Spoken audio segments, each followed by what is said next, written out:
Hi అండి, welcome to my channel. ఈరోజు రెండో రోజు కార్తీక మాసం సంబంధించిన శివాలయం ఎక్కడో కదండి, మన బట్నవెల్లి గ్రామంలో వేయించేసి ఉన్న స్వయంభూ శివలింగం అండి. ఇది సకలేశ్వర స్వామి మరియు బాల త్రిపుర సుందరి దేవి ఆలయం. దీని చరిత్ర కూడా, ఈ గుడి యొక్క ప్రాముఖ్యత కూడా ప్రధాన అర్చకులు మనకు చెప్పారండి. దాని గురించి కూడా మీకు చెప్తాను. సకలేశ్వర స్వామి గుడి దేనికి ప్రసిద్ధి అనేది కూడా మీకు తెలుసుకుందామండి. ఈ వీడియోని పూర్తిగా చూడండి. ఇలాంటి మరిన్ని వీడియోల గురించి మా ఛానల్ సబ్స్క్రైబ్ చేసుకోండి. ఇది సకలేశ్వర స్వామి ఆలయం అండి. ఈ సకలేశ్వర స్వామి ఆలయం మరమ్మతులు చేస్తారండి. ఇది బట్నవెల్లి బైపాస్ రోడ్లో ఉన్న ఆలయం అండి. దీని గురించి ప్రధాన అర్చకులు స్వామివారు మనకి చెప్పిన విషయం ఏంటంటే, దీని చరిత్ర 600 సంవత్సరాల క్రితం జరిగిందండి. 600 సంవత్సరాల క్రితం నుంచి ఇది వెలిసిన ఆలయం అనమాట అండి. ఇది ప్రధాన అర్చకులు చెప్పిన దాని ప్రకారం ఈ గుడి 600 సంవత్సరాల క్రితం మొగల్తూరు మహారాజు కట్టించిన గుడి అనమాట అండి.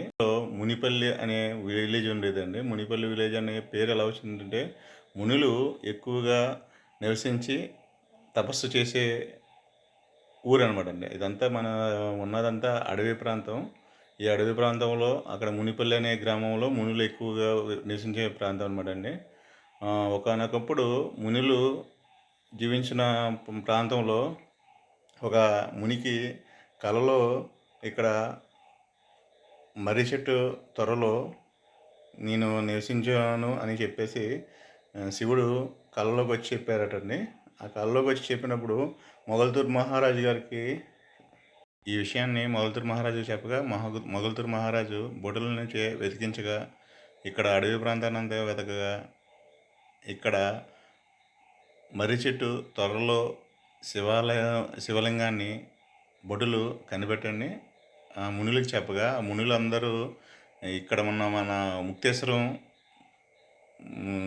గుడి దగ్గర అర్చన చేసి, అక్కడ స్నానం చేసి, అక్కడ ఉన్న నీళ్ళని తీసుకొచ్చి ఇక్కడ అభిషేకించారనమాట అండి.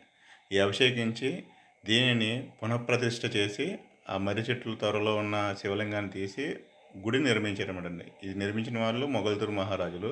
దీనికి 13 ఎకరాల వరకు భూమి ఉన్నట్టు ప్రధాన అర్చకులు చెప్పారండి. ఈ శివలింగానికి ఒక ప్రత్యేకత ఏంటంటే, తేనె పట్టు ఎలా ఉంటుందో అలా ఉంటుంది అన్నమాట అండి శివలింగం. అందు గురించి మీకు ఎక్కువసేపు చూపించాను. ఈ కోనసీమ జిల్లాలోనే అలా ఉన్న శివలింగం కానీ ఉండదు. అందు గురించి మీకు దీనికి చెప్తున్నాను. ఇంకోటి విషయం ఏంటంటే, సకలేశ్వర స్వామి పేరు ఎలా వచ్చిందంటే, సకల ఐశ్వర్యాలు సిద్ధింపచేసే స్వామి అనమాట అండి. అందు గురించే సకలేశ్వర స్వామి అనే పేరు వచ్చింది. సకలేశ్వర స్వామి సకలానికి మూలము ఈశ్వరుడు అని చెప్పే పదం కూడా ఇదేనమాట అండి. అందుకనే సకలేశ్వర స్వామి అని కూడా అంటారు. మీరు ఈ శివలింగాన్ని గమనించక మీకు తెలుస్తుంది అనమాట అండి. సకల ఐశ్వర స్వామికి తేడా కూడా మీకు గమనించగలరు.